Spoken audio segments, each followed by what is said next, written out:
Dark Souls, a franchise whose effects on the modern-day landscape are seconded only by the likes of PUBG and Fortnite, stands as a symbol of difficult video games, offering a challenge that some have even listed as a necessary obstacle to overcome in order to be called a true gamer. While I do not agree with the sentiment, it does help illustrate how strongly some feel about this series, and why it's been so successful to the point of even spawning a whole new subgenre in the form of the Souls-like. A genre in which revolves around the core mechanics of the first two Souls games by From Software, Demon's Souls and Dark Souls.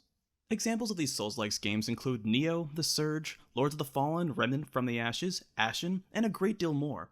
These games are defined as a Souls-like by implementing some mix of From Software's formula, which includes, but is not limited to, a refillable and upgradable health pot, timing-focused action combat and varied bosses, limited environmental storytelling, multiple sets of upgradable loot, and interweaving level design focused around checkpoints. Not every game has every feature, but they usually are only lacking one of them, or just change how it works to give the game an identity.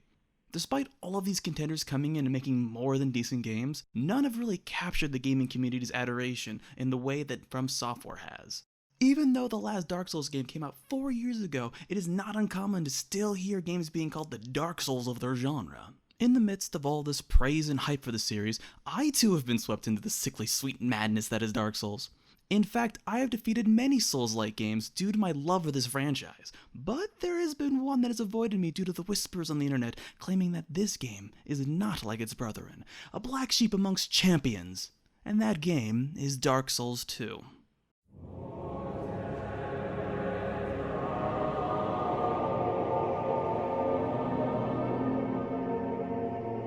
Playing a Dark Souls game is an experience that evokes a wide range of emotions, from anger, frustration, and confusion to excitement, triumph, and relief.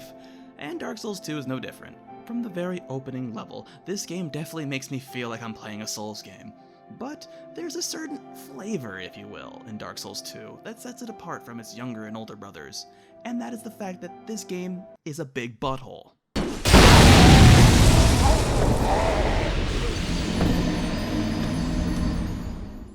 Souls games, they have traps in them. I get that. You go up some stairs and a boulder comes down and gets you every once in a while. Fine. Dark Souls 2? Nah man, the whole game is a trap. Pick up this item, get lit on fire. Walk over here, get poisoned. Turtle Man sends you straight to hell. Fall in the sand and die. Walk over here, Ashman attacks. Get close to a pin and get instantly cursed. Statue comes alive and just kills you. Open the chest for a little Indiana Jones trap room. Having this abundance of traps and ambushes works as a double-edged sword and functions as the identity of Dark Souls 2. Every shadowy cave or forgotten castle looms around you with its very presence because this game teaches you that it is not going to play by the rules and it is thirsty to kill you in any way it can. There's also a twisted way this game goes about this as well that serves as my favorite aspect of this title. Dark Souls 2 is crafted in a way where it expects you've played a Souls game before, and then punishes you for it. Allow me to give you some examples. The beginning segments of this game are littered with fog gates, which if you played other Souls titles normally means But here it just leads you to another part of the level, and it goes on like this just long enough to make you comfortable to push through that next fog gate with a decent pocket of souls, revealing a boss, so you panic and die. So then you run all the way back, feverish to reach your souls, the very progress you've made, and then,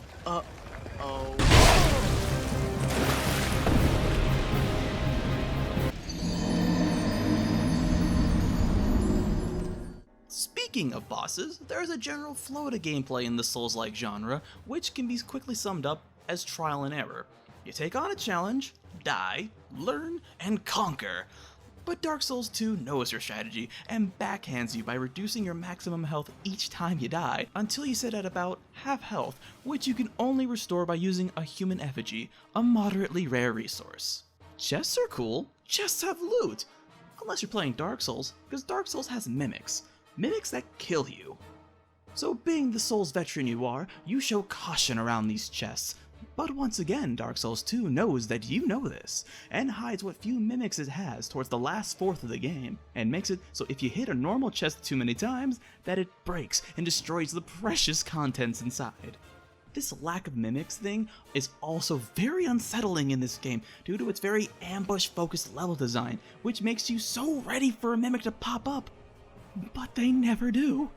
Dark Souls 2 feels like a meta Souls game. It looks at Souls players and gives you that Freaky Fred smile, because it's ready to do you naughty.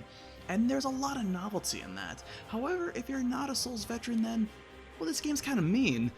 To be fair, all Souls games are kinda mean, but there's another factor that sets Dark Souls 2 apart from its siblings. This man right here.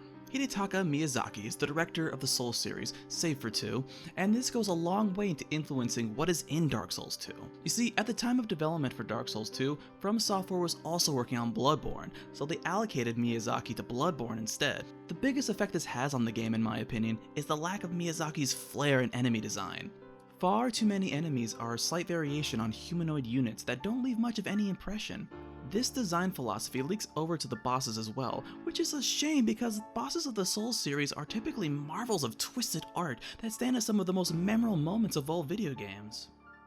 The NPCs of this game are also less memorable for me, but it is hard to compare them to the likes of Big Papa Onion and the ever-luminous Solaire. It hurts me to say that as well because I love the idea of Majula, a town that improves over time by having to recruit vendors and spending souls at their shops, but this idea never fully pays off as the occupants are not too interesting and you don't get much out of them besides the starting blacksmith and firekeeper. While the characters and enemies might be on the lacking side for me, the world they inhabit is simply gorgeous. This game might have come out in 2014, but the sun-kissed horizon of Majula and mystifying growths of the Shrine of Amana still got me to stop and take a moment to go, hey, that's pretty neat. The only drawback to the locales is that they tend to form mostly linear segments that don't interweave into one another like in the other titles.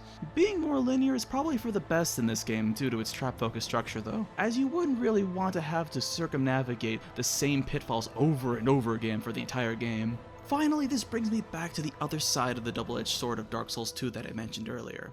The meticulously maniacal blueprint of this game is brilliantly designed to smack around Souls players and to play around with their expectations of what it is to play a Souls game.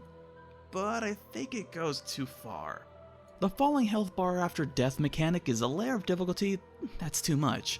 Now I hear what you're thinking, cause I'm thinking it too. I just need to get good. But that in itself is the problem. The gameplay loop of this franchise is to go through multiple attempts while improving yourself as a player. Learning attack patterns, improving dodging and parrying, and learning which consumables and equipments work better are all parts of this process that is my favorite thing about Souls-like games. But this health mechanic punishes me for it, and while I can stave it off with human effigies, they do run out. Having this mechanic also makes the traps aggravating in a way where I had to legit just put the controller down out of pure frustration. And while we're on the note of frustration, let me just show you a little clip about my experience with the Fume Knight.